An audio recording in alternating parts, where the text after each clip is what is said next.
Is the Xiaomi 11T Pro best phone under 40,000 rupees? Is it better than the OnePlus 9 RT? Are the cameras any good? How long does its battery last?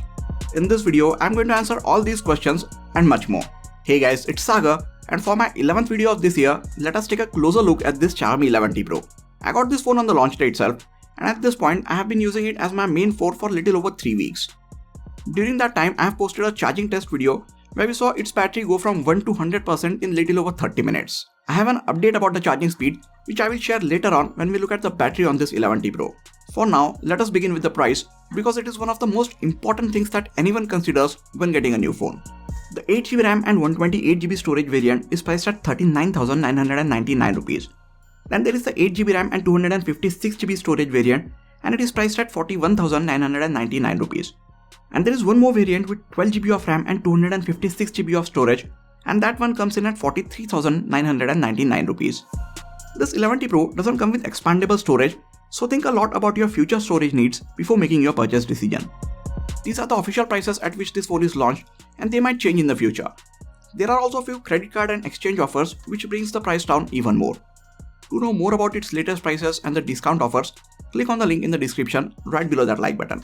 Since I didn't post its unboxing video, let's take a quick look at what all comes in the box when you buy this Xiaomi 11T Pro.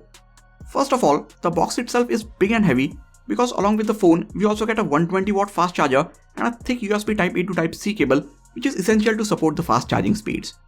Then there is a thin, flexible, transparent TPU case for the phone, SIM tray ejection pin, some paperwork, and this USB Type-C to 3.5mm headphone jack adapter. Which means this phone doesn't come with a 3.5mm headphone jack, but I am not too mad because the dongle is included in the box. The overall design of the Xiaomi 11T Pro largely remains reminiscent of the Mi 11 series. Here's the Mi 11X next to it for comparison. Camera module gets a slightly different design, but the overall look and feel of the phone remains the same. If you're familiar with Xiaomi's design, you can instantly recognize it as a part of their 11 series phones. You still get a glass sandwich design with the frame being made of plastic. Glass at the front is Gorilla Glass Victus, which is the most durable glass that Corning makes. Back glass gets a subtle curve to it, and I have the meteorite black color, which has a brushed aluminium-like finish under the glass layer, which I think gives it a very premium look. This is however glossy glass which catches a ton of fingerprints and even more dust and debris around the camera module. If you don't like this, go with the white color, as it gets a frosted matte glass back which looks so much more premium. From the front, it looks like any other phone with a punch hole cutout at the top. The overall in-hand feel of the phone is good, but not the best. It is a bit wide, so not as convenient to use with a single hand, but you won't have any issues using it with two hands. I would still like if Xiaomi could make phones with slightly smaller and a bit narrower display. I think a 6.2 or 6.4 inch display strikes the perfect balance between screen size and ease of use. It weighs in at 204 grams, but the weight is spread out pretty evenly throughout the body, so it doesn't feel top or bottom heavy. Fun fact, this phone is a hair taller and a bit thicker than the Xiaomi 11i Hypercharge, but since the side gets these curves at the back, it doesn't feel as big or heavy. As I mentioned before, the frame is made of plastic, but it doesn't look or feel cheap at all. And at the top, we get an IR blaster, a microphone, a speaker grill, and sound by Harman Kardon text. There are no buttons and ports on the left side. At the bottom, we get the SIM tray on the left, which can just hold 2 nano SIM cards. Then there is a microphone, USB Type-C port, and another speaker grill. On the right side, we have the volume and power buttons. The fingerprint sensor sits under the power button. Now many people are unhappy because this phone doesn't come with an in-display fingerprint sensor. I understand that an in-display fingerprint sensor looks more futuristic, but to be honest, most of the in-display ones, other than in very expensive flagship phones, are just too inaccurate or slow to begin with. That is one of the main reasons I still prefer a physical fingerprint sensor on most of my phones over the in-display ones. I don't care about its placement. For me, one under the power button is just as convenient as one on the back. If you have liked this video so far, and if you are new to this channel, please consider hitting the subscribe button and the bell icon next to it. That way, you won't miss out on any of the amazing videos coming up on this channel. With that, let's talk about the display. It gets a 6.67-inch AMOLED display with a resolution of 2400 by 1080 pixels, 120Hz refresh rate, 480Hz touch sampling rate, supports HDR10+, Dolby Vision and MEMC, and it also gets peak brightness of 1000 nits. While this is not as bright as some of the other phones, you won't have any issues looking at it outside in bright sun. It also gets Gorilla Glass Victus protection, which I think is the first on a phone in this price range. What all this means is, this is one of the best AMOLED displays you will find on any phones in under 40,000 rupees. Viewing angles are great. It's a 10-bit panel, so colors look really good and vibrant. Blacks are deep, it gets Dolby Vision support, so all in all it's an amazing panel for no matter what you want to do on your smartphone. Whether it's consuming media, reading or playing games, you are just going to love this display. You can enjoy HDR content in high resolution on Netflix, Amazon Prime and other streaming platforms as it gets wideband L1 support. When you actually watch good quality HDR content on this display, the experience is so good you just have to try it out yourself to believe it. The dual speakers with Dolby Atmos support just complement your media consumption experience. There is a very distinct separation between two audio channels which takes the experience to a whole new level. I'm seriously blown away with the speakers on this phone. Sadly, it doesn't come with a 3.5mm headphone jack, but it does come with a USB Type-C to 3.5mm audio jack adapter in the box. So as long as you don't lose this adapter, you can still continue using your favorite pair of wired earphones with this phone. This 11T Pro backs in the Snapdragon 888 processor, which is one of the most powerful chipsets out there. It's an octa-core processor built on 5nm architecture and it is coupled with Adreno 660 GPU. It also gets 8 or 12GB of LPDDR5 RAM and 128 or 256GB of UFS 3.1 storage. So again, some of the best specs that you could ask for, especially at this price range. Having packed all this at a starting price of 40,000 rupees makes this a killer phone. One might even wonder how Xiaomi managed to pack all these things inside this phone as it barely leaves anything for their flagship number series. Thanks to these specs, the performance of this phone is as smooth as you would expect. Everyday apps are a breeze on this phone, but when you start putting it under heavy load like while shooting 8K or 4K videos for a long time or playing heavy demanding games, this phone gets quite warm and even throttles its performance a bit sooner than some of the other phones. Now a part of this blame needs to go to Qualcomm. We have seen a number of phones with this chipset having similar issues last year. But I was hoping that Xiaomi might have found some workaround for that, but this doesn't seem to be the case. Some games even start dropping a few frames after a few minutes of gameplay, which is not expected out of a flagship processor. I think the Snapdragon 870 chipset on the Mi 11X gave me much better gaming performance than this. Maybe Xiaomi has purchased a lower yield processor from Qualcomm which heats up and as a result throttles the performance much sooner compared to the other phones with a similar chipset. Or maybe the liquid cooling system that they have put in this phone is not working all that efficiently.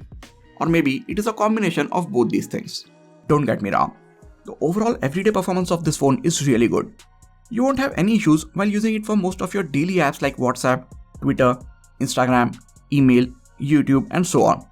If you are not a hardcore gamer, you might not even notice this issue at all. But I still think it should not have been an issue to begin with. It ships with MIUI 12.5 out of the box, which is still based on Android 11. But Xiaomi says that Android 12 update will be hitting this phone very soon.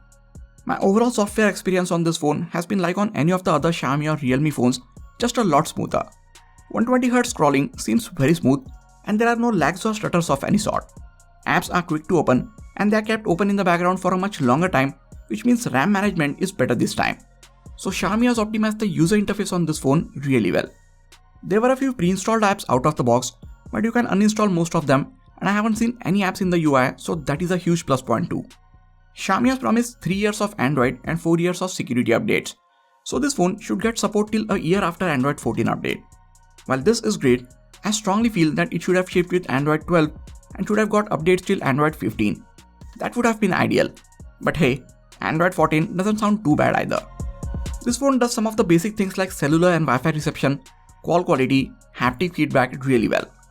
The vibration motor is not the strongest, but I'm still happy that companies are putting more efforts and thoughts in implementing small haptics throughout the user interface, making the overall experience little bit better.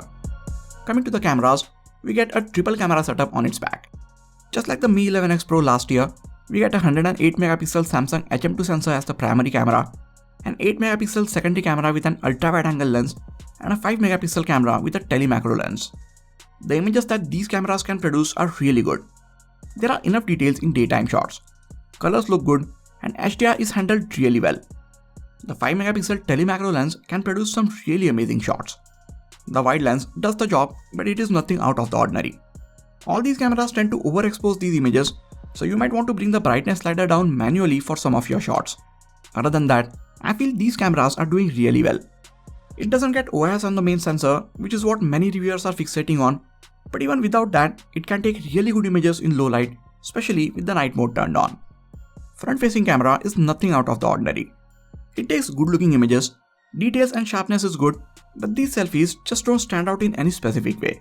But it still gets the job done. It can shoot unstabilized 8K videos, which if you have steady pair of hands look really good and detailed.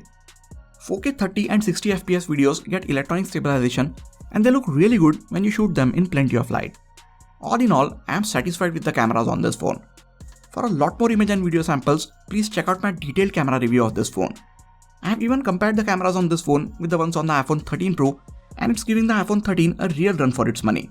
So don't forget to check out that video as well. I will leave cards to both those videos on the top right corner of your screen and also link to them in the description section. The Xiaomi 11T Pro comes with a 5000 mAh battery inside, which I feel is really good as others in this price range come with a 4500 mAh one. And this battery will easily last you for an entire day even if you are a moderate to heavy user. If you are a gamer, then you might have to top it up towards the end of the day. But this should not be an issue as it comes with a 120 watt fast charger in the box. Xiaomi claims that this charger can fully juice it up in under 17 minutes, which is far from accurate. Initially when I tested, it took over 30 minutes to go from 1 to 100%. But after a week or so, I started getting full charge in about 22 to 24 minutes range, which is still very fast and what I expected at the beginning. I noticed that it charges the fastest when you don't have any heavy apps open in the background and when you don't check the phone very often when it is plugged in. Now I don't have the OnePlus 9RT with me here, but I checked it in one of the OnePlus stores and compared it with this phone, and other than the overall design and the build quality, I feel this phone is still better. Its design and in-hand feel is not the best, but considering all other things, I feel with a starting price of under 40,000 rupees, this phone is a steal deal. It gets one of the best displays, speakers are great, you get 3 major Android updates, internals are in line with the rest of the competition, battery is huge and lasts all day, and the cameras are well above average according to me. If I was looking for a new phone and my budget was around 40,000 rupees, I would definitely go with the Xiaomi 11T Pro and not regret my decision one bit. This is what I feel about this Xiaomi 11T Pro. At a starting price of under 40,000 rupees, I think Xiaomi has a real winner on their hands.